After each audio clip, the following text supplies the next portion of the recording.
নবী মুহাম্মদুর রাসূলুল্লাহ সাল্লাল্লাহু আলাইহি ওয়াসাল্লাম সমস্ত নবীকুলের সম্রাট হইয়া কিয়ামতের মাঠে আপনার চাচাকে সুপারিশ করার মতো আমার কোনো সুযোগ থাকবে না, আমার কোনো ক্ষমতা থাকবে না আপনাকে সুপারিশ করা।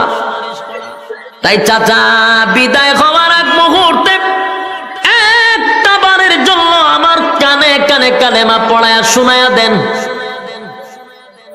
আল্লাহর নবী বুঝতে পারছেন আবু জাহিল্লা বসা, আবু লাহাব বসা, মক্কার সব বড় বড় নেতা চতুর্দিকে বসা। আবু তালেব বলেন, বাতিজা আমি যদি কালেমা পড়ি, ওই দেখ আবু জাহিল্লা বসা, আবু লাহাব বসা, মক্কার সব লোক বসা, কালেমা পড়া যদি মারা যায় সারা জীবন বলবে আবু তালেব মরণের সময় বাপ দাদার ধর্মের মধ্যে সুন কালিমাইরা মরছে। বাতিজা রে, এই জন্য আমি পড়তে পারি না। আল্লাহর নবী বলেন, চাচা গো জোরে পড়তে হবে না, জোরে পড়ার প্রয়োজন নাই, আমি আপনার টুডের সঙ্গে আমার কান লাগায়া দিব, শুধু আপনার টুটটা লড়াইয়া খালি কান পর্যন্ত আওয়াজটা পৌঁছায়া দেন।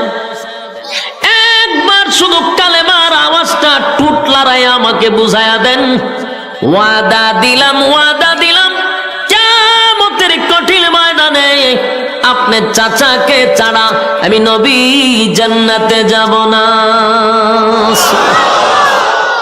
কত বড় কপাল!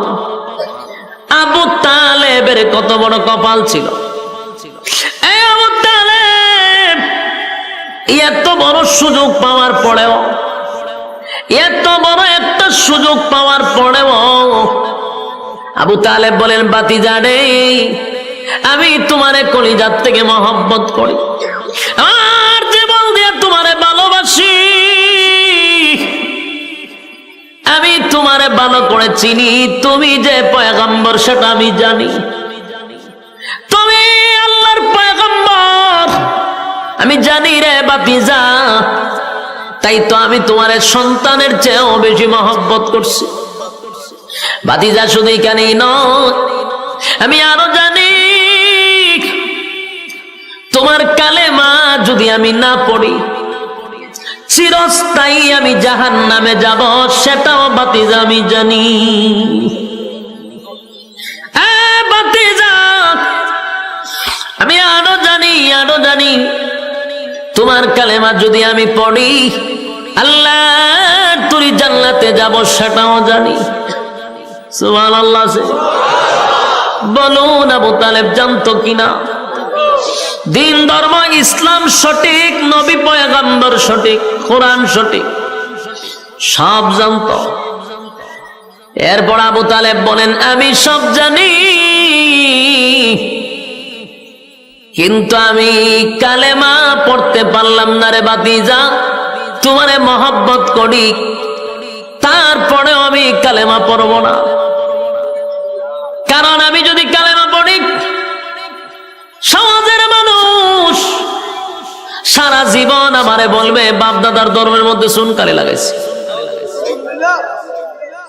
এটা বরদাস্ত করতে পারবো না, তাই আমি কালেমাটা পড়লাম না। আমি তোমার কালেমা না পড়িয়া তোমার আল্লাহর জাহান্নামটা বেছে নিলাম। নাউজুবিল্লাহ। হেদায়েত কি সবার কপালে তাহিল? কথা বলেন না দি, সবার কপালে হেদায়েত নাই। এখানে যে সবাই ওয়াজ শুনতে আসছে, সবাই কি হেদায়েত পাইব? কথা বলেন না দি, এরকম সবাই হেদায়েত পাইতো, বাংলাদেশে কত লক্ষ মাহফিল হয়, সব মানুষ আল্লাহর ওলি হয়ে যেত গা, ঠিক নেই? সারা দেশে খালি আল্লাহর ওলি থাকতো, বুজুর্গ হয়ে বইরা যেত গা। কিন্তু যত মাহফিল হচ্ছে মানুষ ভালো হইতে জানে, খারাপ হইতে বেশি। খারাপের সংখ্যা কম না, ভালোর সংখ্যা খুব কম, খারাপের সংখ্যাটাই বেশি। কেন? সবার কপালে হেদায়েত নাই। রাসূলের আপন চাচা যেই মহব্বত রাসূলকে করছে, নিজে না খাইয়া রাসূলকে খাওয়াইছে। জরায়া দইরা রাসূলকে ঘুমাইছে। এত মহব্বত আর এত ভালো রাসূলের জন্য জীবন দিতেও প্রস্তুত ছিল। সেই চাচা কয় আমি জাহান্নামটা বাচ্চা নিয়েছি। চিন্তা করছে? এই জন্য সবার কপালে হেদায়েত নেই, তকদিরে থাকতে হয়। তকদিরে না থাকলে করবেন কি? আল্লাহর নবীর সাথে সাথে এই কথা শোনার পরে চোখ দিয়ে পানি ছেড়ে দিছে। নবীর গাল মোবারক বেবে, দাড়ি মোবারক বেবে পানিগুলি পড়তেছে, অজরে নবী কাঁদতেছে। হায় রে, আমার চোখের সামনে আমার চাচা দুনিয়ার থেকে বিদায় হয়ে যাবে, কেমনে গো আমি বরদাস্ত করি। আল্লাহ সাথে সাথে তখন একটা আয়াত নাযিল করছে, ইন্নাকা লা তাহদি মান আহবাবতা ওয়ালাকিন্নাল্লাহা ইয়াহদি মান ইয়াশা। আয়াতে কারিমা নাযিল করে আল্লাহ বলেন, নবী গো, আবু তালেব আপনার মহব্বতের চাচা হতে পারে, কলিজার টুকরা চাচা হতে পারে, তাই আপনি চাইলেই আবু তালেবকে হেদায়েত দিতে পারবেন না। আমি আল্লাহ আপনাকে হেদায়েতের দায়িত্ব দেই নাই। বলুন হেদায়েতের মালিক কে? দুনিয়ার কোন পীর ফকির হেদায়েত দিতে পারবে? নবী রাসূল? পৃথিবীর কোন নবী রাসূলের হাতে আল্লাহ হেদায়েত দেয় না। ইন্নাকা লা তাহদি মান আহবাবতা ওয়ালাকিন্নাল্লাহা ইয়াহদি মান ইয়াশা ওয়া হুয়া আ'লামু বিল মুহতাদিন। আমি চোখের পানি আপনি মুছে ফেলুন, আপনার মহব্বতের চাচা হতে পারে গো, কিন্তু আপনি চাইলেই আপনার চাচাকে আপনি হেদায়েত দিতে পারবেন না, কারণ আমি হেদায়েতের দায়িত্ব আপনি নবীকে দেই নাই গো নবী।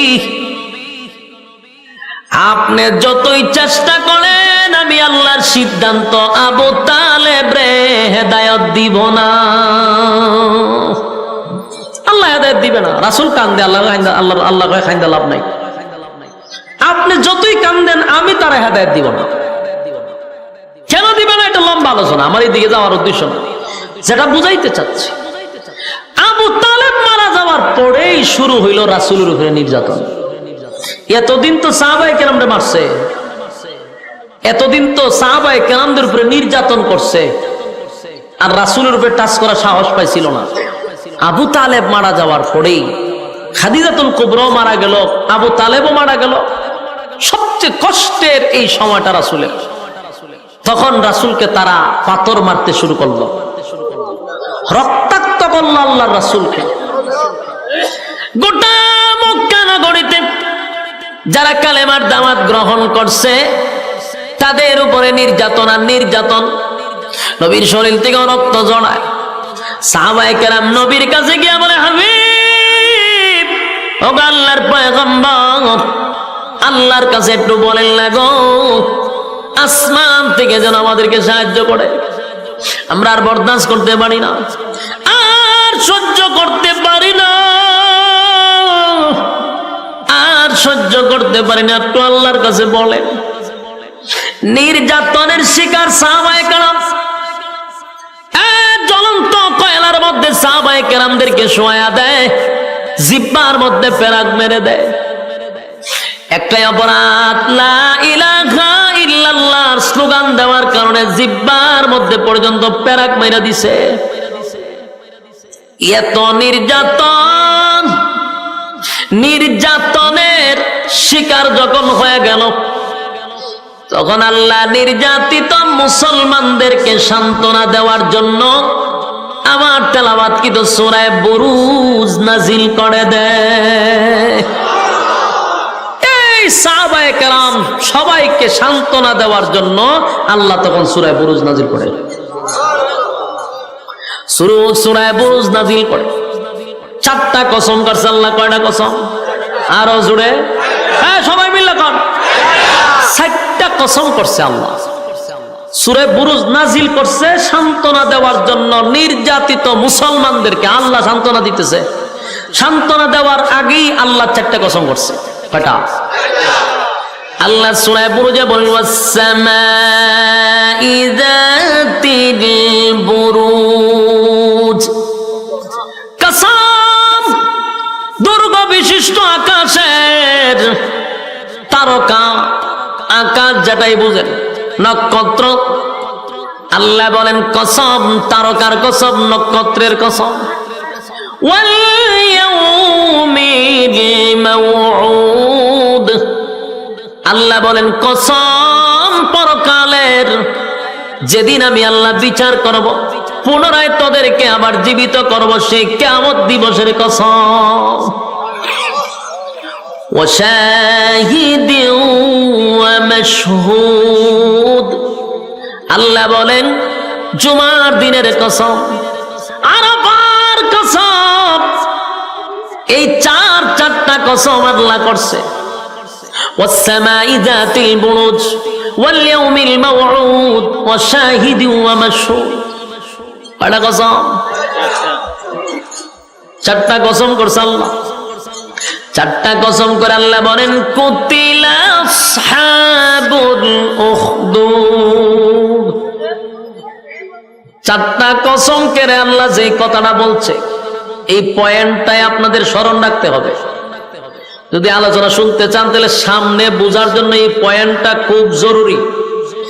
চারটা কসম কেন রব্বে কারীম বলেন কুতিলা আসহাবুল উখদুদ, গর্ত খননকারীর উপরে আমি আল্লাহর অভিশাপ।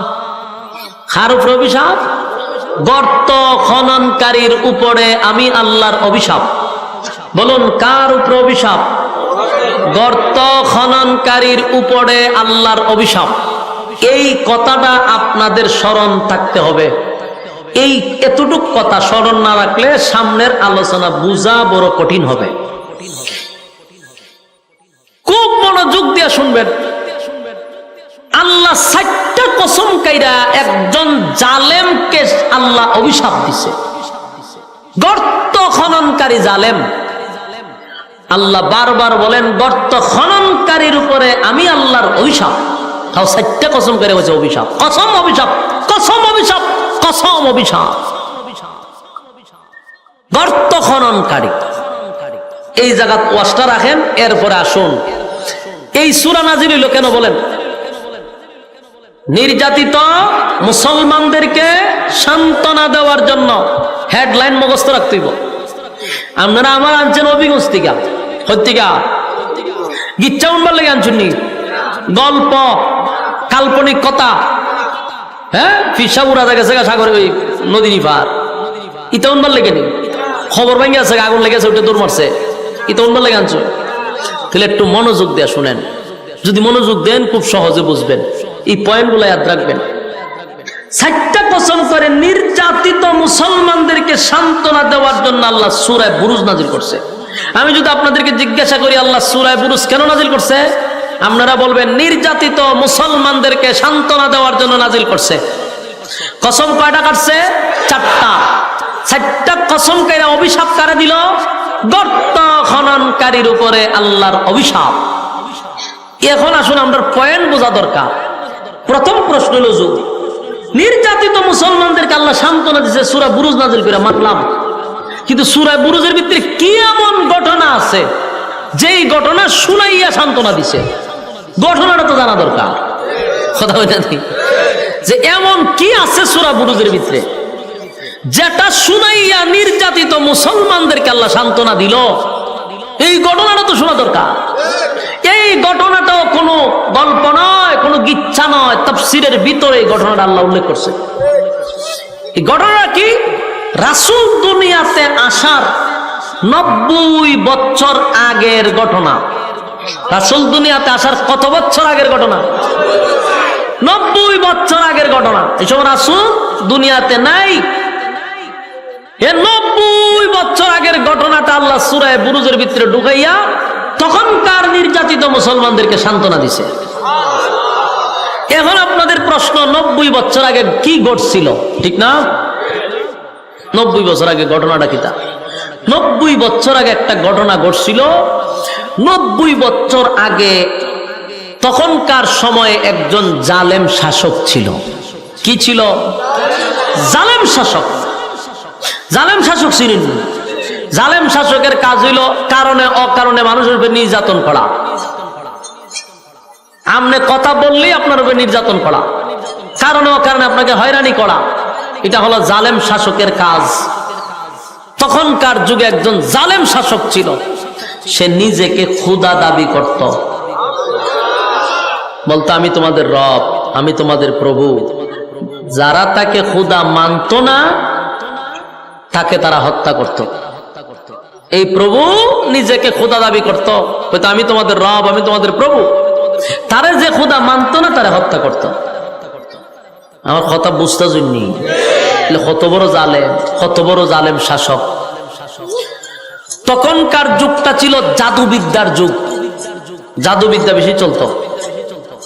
তো সবচেয়ে প্রবীণ জাদুঘর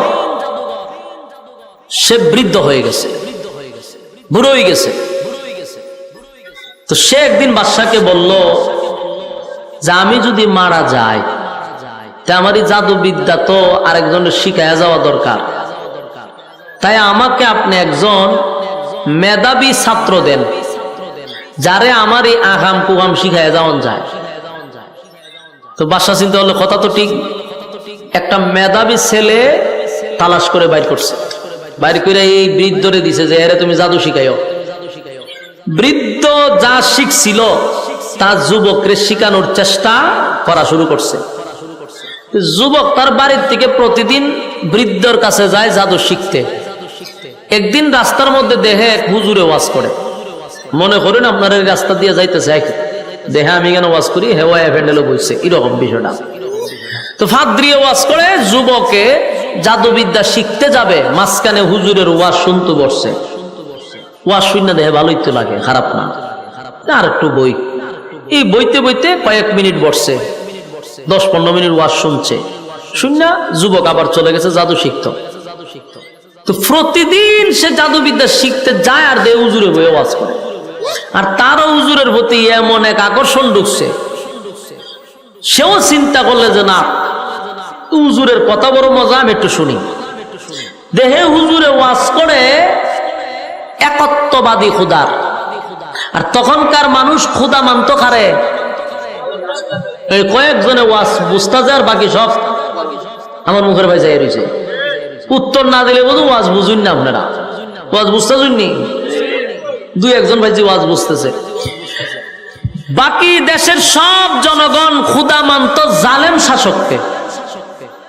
আর এই যুবক ওয়াজ শুনলো, ফাদ্রিয়ে ওয়াজ করে একত্ববাদী খুদা। যুবকে চিন্তা করছে, কিরে ফাদ্রি দি খুদা আর একজন কয়, আর দেশের সব জনগণ আমরা যে মানি ওই বাদশারে খুদা মানি, হুজুর দেখো খুদা বলে আর একজন আছে। এটা নিয়ে সে খুব চিন্তায় আছে। তো এরপরে জাদু শিখে আর হুজুরের কাছে আস্তে আস্তে একদিন কথা শুনতে শুনতে, তার আসল রবের কথা শুনতে শুনতে সে এই হুজুরের হাত ধইরা কালেমা ভরে ঈমান আনছে।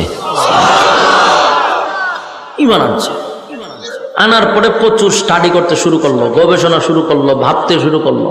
ভাইবা কয় ঠিকই তো আছে, বাদশা খুদা হইব কেমন? এটা আমাদের মতো না, তুই খুদা হয় কেমন? এই বিষয় নিয়ে খুব চিন্তিত। আর যুবক যত ভাবতেছে, আল্লাহ তার রাস্তা তত সহজ করে দিতেছে। এই বিষয়টা তার ভিতরে সবসময় একটা টেনশন আর চিন্তা, যে মানুষ যে সবাই বাদশারে খুদা মানে, তা আসল খুদা না। মানুষ তো তারা খুদা মানে। এর ভিতরে তার ভিতরে একটা সন্দেহ আছে, হাসা ওই পাদ্রিটা সঠিক না বাদশাই সঠিক, এটা একটা চিন্তা আছে। একদিন রাস্তা দিয়ে যাওয়ার সময় দেখে গ্রামের সব মানুষ এক রাস্তার মধ্যে দাঁড়ায় রয়েছে। সে যাবে রাস্তার ওই পারে, কিন্তু মাঝখানে দেখে একটা ভয়ঙ্কর এক প্রাণী বসা, ভয়ঙ্কর প্রাণী। এখন এই প্রাণীর ভয়ে গ্রামের কেউ এই দিকেও আসে না, এই দিকের মানুষ ওই দিকেও যায় না। যুবক পড়ছে মহা মুসিবত, আমি যাবো কেন? এই প্রাণীর ভয়ে সব মানুষ দাঁড়িয়ে আছে। হঠাৎ করে যুবকের মাথায় একটা প্ল্যান আসলো, যে আজকেই আমার পরীক্ষা করার সময় আসল রবকে। আজকে আমি পরীক্ষা করবো যে আসল রবকে। এই বইলা সে একটা পাথর লইছে, ছোট্ট পাথর লইয়া কইতাছে যদি একত্ববাদী খোদা সঠিক হয়, পাদ্রী যে দাওয়াত দিছে সেই খোদা যদি সত্য হয়, তাহলে এই পাথর দিয়া তো একটা মুরুগ মারাও সম্ভব না, কিন্তু এই পাথরটা মারার সাথে সাথে যেন এই ভয়ঙ্কর প্রাণী মারা যায়। সঠিক খোদা যদি হয় পাদ্রীটা, আর যদি সঠিক খোদা না হয় তার এটা মরবে না। এই বইলা ডিল মারতেই ছোট্ট পাথরটা ডিল মারছে, একদিকে ডুইকা আর একদিকে বেরিয়ে গেছে। ওই প্রাণীটা জাগাতে মারা গেছে। বলুন তো দেখি, যুবকের ইমানি জজবা বাড়ছে না কমছে? ইমানি জজবা বেড়ে গেছে। এখন তো যুবক কয় সর্বনাশ, তাহলে আমার টার্গেট ঠিকই আছে, খুদার পরিচয় পেয়ে গেছে। খুদার পরিচয় পেয়ে যুবক খুব খুশি, আমি আমার রবের পরিচয় পেয়ে গেছি। এতদিন এই বাদশাকে খুদা মানছি, হ্যাঁ কোনো খুদা টোদা না, দেশের মানুষও তারা খুদা মানতেছে, আসল রবের পরিচয় পেয়ে গেছি। যুবক এবার একটা ডং লিয়া পড়ছি আমিও। সম্মানিত সুধী, যুবক চিন্তিত। আমরা একটা কাজ করেন, বক্সে হালকা একটু ইকু দেন, বক্সে দেন, আপনি রিভিউ কি কয়টারে মনিটরে দিয়েন না, মনিটরটা আমার কাছে তো, বক্সে দেন, হালকা দেন, শ্বাসটা না টানে। সম্মানিত সুধী, এখন এই যুবক তার ইমানি জজবা বাড়ছে। সে চিন্তা করলো আমি আসল রবের পরিচয় পাইছি। আমল শুরু করছে, ইবাদত শুরু করছে, রবের প্রতি তার যথেষ্ট পরিমাণ বিশ্বাস চলে আসছে, জান প্রাণ দিয়ে রবের গোলামি করা শুরু করছে। কিন্তু ওই যে প্রাণী মারছিল, গ্রামের মানুষ দেখছিনি, এই গ্রামের মানুষ এই দৃশ্য দেখিয়া কয় এই যুবক সাধারণ কোন যুবক না। এটা স্বাভাবিক কিনা? আমনের সামনে যদি আমি বড় একটা বাঘ মেরালে ডিল মেরা, তা আমার মুড়িদানের আর অভাব পড়তো না। কথা ঠিক নেই? এখানে বাংলাদেশ ফু দিয়া ডিম ফাটাইলে মুড়িদানের অভাব নাই, লাইন ধরে মুড়িদানের, বেড়া বেড়ি যা আছে সব মুড়ি দিয়ে জায়গা। আর এই যুবক একটা প্রাণী মারছে, বিশাল ভয়ঙ্কর প্রাণী, তাও ছোট্ট একটা কণা পাথর দিয়া। বুঝেননি কি পরিমাণ তার ভক্তবৃন্দ বাড়ছে। মানুষ কয় এই যুবক সাধারণ না, তো মানুষ তার কাছে যায়, যুবক গেলে পরে ফু দেয়, তো অনেক রোগ ভালো হয়ে যায়। কুষ্ঠ রোগ লিয়ে যায়, ফু দিলে ভালো হয়ে যায়। আতুল্লুলা মানুষ যায়, ফু দিলে ভালো হয়ে যায়। কেরামতি খালে আরো বাড়তেছে। মানুষ কয় সর্বনাশ, এই যুবক সাধারণ না। তো এরকম করতে করতে এইগুলা কিন্তু একসময় সইরা যায়, একজনের মুক্তি আরেকজন, একজনের মুক্তি আরেকজন করতে করতে পার্লামেন্টে এই খবর চলে গেছে। পার্লামেন্টে একজন অন্ধ মন্ত্রী ছিল। কি মন্ত্রী? অন্ধ মন্ত্রী, চোখে দেখতো না। এই অন্ধ মন্ত্রীর খানে গিয়া মেসেজ গেছে যে কই মন্ত্রী সাহেব, সারা জীবন তো আর দুনিয়া দেখছেন না, অন্ধ মানুষ আপনি, আপনার চোখ ভালো হওয়ার একটা মেডিসিন পাইছে। অন্ধ মানুষ যদি উনি চোখ ভালো হইব, তার কত আনন্দ। জিগা কিভাবে? অমুক জায়গায় অমুক একটা যুবক আছে, তার কাছে গেলে আপনার চোখ ভালো হবে। এই মন্ত্রী কথা শুননা রত স্বর্ণ হীরা মণি মুক্তা আছে সব বাস্কর ভিতরে বইরে গেছে যুবকের কাছে গিয়া কয়, যুবক এই বাস্ক খুলো, এটার ভিতরে সব স্বর্ণ আছে। জিগায় কেন? বিনিময়ে চোখ ভালো করে দাও। যুবক কয়, চোখ ভালো করার ক্ষমতা তো আমার না, আমি তো চোখ ভালো করতে পারি না। মানুষ যে বললে তুমি এটা করে দাও সেটা করে দাও, বলে এগুলো তো আমি ভালো করি না, আমার রব ভালো করে। এই কথা শুননা মন্ত্রী মারছে হাসি। জিগায় আপনি হাসেন কা? হয় তুমি যে রবের কথা কইতেছো, আমি তো হারা দিন রবের কাছেই থাকি, চোখ যদি বালা করতো থেকে আর তোমার কাছে আইতাম। ওই অন্ধমন্ত্রী মনে করছে রব মানে বাদশা, আর দেশের সব মানুষ তো তার রবই মানে। মন্ত্রী কয় আমি হারা দিন তাহি এর কাছে, এ কি এর খুদা আমি বুঝি টুঝি না, এতে কি এর চোখ বালা করতো? আজ এর কথা। যুবকে কয় আপনি যেই বাদশার কথা বলতেছেন সে তো খোদা হওয়ার কোন যোগ্যতা রাখে না, খোদা হওয়ার কোন যোগ্যতা তার নেই। মন্ত্রী কয় তার মানে তুমি কি বাদশাকে খোদা মানো না? বলে না। এর পরিণাম তো ভালো হবে না, বলে জানি মৃত্যুদণ্ড হবে, আমি আমার আসল রবের জন্য জীবন দিতেও প্রস্তুত। মন্ত্রীর কাছে বলতেছে যে সে কোনদিন খোদা হতে পারে না, সে একটা জালেম শাসক, তাকে যে খোদা মানে না তাকে সে হত্যা করে, সে আবার খোদা হয় কেমনে? তখন বলতেছে বাবা রে, এই ফেসা আমার ভালো লাভ নাই, তুমি আমার চোখ বালা করে দাও, আমি জায়গা। যুবক কইতে চোখ তো আমি বালা করি না, তো তোমার রব রে কেউ চোখ বালা করে দিত? কয় আমার রব তেমনি ভালো করে না। তো কেমনে ভালো করে? আপনি কালেমা পইরা আগে রবের উপর ইমান আনতেইব। ইমান যদি আনেন, আমি আমার রবের কাছে একটু রিকোয়েস্ট করতে পারি, আমার রবের দয়া মায়া হইলে আপনারা ভালো করে দিবে। মন্ত্রী চিন্তা করলো, দুনিয়া তো কিরম দেখছি না, এখন চোখ তো আমার দরকার। ঠিক আছে, কালেমা পড়লাম। কালেমা পড়ছে, ইমান আনছে। যুবক এবার আল্লাহর কাছে হাত তুললে কান্না শুরু করছে। আল্লাহ মন্ত্রীর চোখ বালা করে দিছে। এখন তো মন্ত্রী দেহে ছবি, দেখে ঘটনা কি তারই ছবি দেখা যায়। পৃথিবী এত সুন্দর, মানুষ এত সুন্দর, জীবনে দেখছে না, এরপরে কি করতে পারে এটা তো আপনারা বুঝি নি। একের এক জায়গা খারি থাকবো নি, দৌড়াদৌড়ি করবো, ঠেলা মারবো, খামসা মারবো, মানুষের দূরে সিমটি মারে, খামসা মারে, ঠেলা মারে, ধাক্কা মারে, লাইটও গিয়ে দৌড়া লায়, কারেন্টও দৌড়া লায়। জীবনে দেখছে না, ঠিক নেই। মন্ত্রী তখন আর এক জায়গাত নাই। সেইগুলা করতে করতে একদিন পার্লামেন্টে গেছে। অন্ধ মানুষ যারা দেখবেন, এরা দাঁড়ানোর সিস্টেম ভিন্ন, এদের হাঁটার সিস্টেম ভিন্ন। এবার এক জায়গায় দাঁড়ায় থাকলে এইরকম ভাবে দাঁড়ায় থাকে, ঠিক নেই। আজকাতে এমনি করে আমরা দাঁড়ায় থাকে, এক জাতি ভাবে দাঁড়ায়, দেখা হইয়া এইভাবে দাঁড়ায়। দাঁড়ানি সিস্টেম তার এইরকমই ছিল। এখন তো তার চোখ ভালো হয়েছে, এখন তার দাঁড়ানি সিস্টেম হইলো আমাদের মতো। বাদশা দূর থেকে এটা ফলো করছে যে এত অন্ধ আছে, তুই এক জায়গায় চুপ করে দাঁড়াইত। হেদি এখন খালি খুব চঞ্চল, হেই গানও যায়, হি গানও লারা মারে, গানও টেক্কা মারে। ঘটনা কিটা?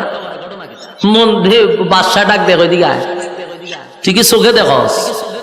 দেখি তো। হ্যাঁ, কেমনে দেখস? চোখে দেখতে না? বলে আমার রব বালা করছে। রব বালা করছে কইছে পড়ে। বাদশায় খুশির চুটে ডিজে গানের আয়োজন করছে। ডিজে গান লাগা কে রে? হ্যাঁ, আমি যে ভালো করছি এটা তো আরো জোরে খাওয়া দরকার। তুই যে আমার আগে হইতে তাহলে আমি বিশাল আয়োজন করতাম। আমি যে ভালো করছি, তুই পার্লামেন্টে কইছস, আমার কলিজা ঠান্ডা হয়ে যায়।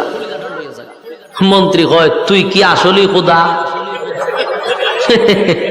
পার্লামেন্টের সামনে কয়, হ্যাঁ তুই কি আসলেই খোদা? তুই তো আস্তে একটা হুদা, তুই কি এর খোদা? তুই যদি খোদা হইতি আমার চোখ বালা করে দিতি। হ্যাঁ, মানুষের কাছ থেকে জোর করে খোদাই আদায় করে নিছস। আমি অন্ধ ছিলাম এতদিন, তুই যদি খোদা হইতে আমার চোখ বালা করে দিতি। আমাকে যে চোখ বালা করেছে উনি হলেন আমাদের স্রষ্টা। তোরে যিনি সৃষ্টি করছেন, আমার যিনি সৃষ্টি করছেন, সাত আসমান, সাত জমিন, সূর্য চন্দ্র, গ্রহ নক্ষত্র, কুল কায়নাত যিনি সৃষ্টি করলেন হুকুম দিয়া, তিনি হলেন আমার রব আল্লাহ।